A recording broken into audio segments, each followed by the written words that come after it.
प्रेग्नेन्सीको यो समय कति ओभरवेल्मिङ हुँदो रहेछ।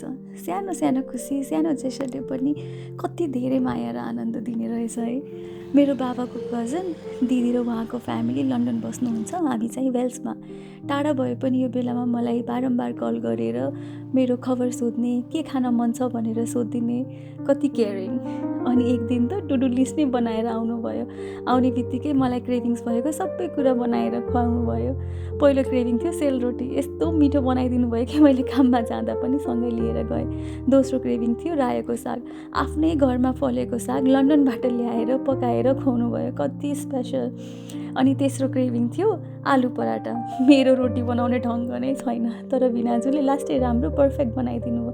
त्यति मात्रै होइन, मैले धेरै घिउ खाएको देखेर बटरबाट घिउ बनाएर पनि जारभरि फिल गरेर राखिदिनु भयो।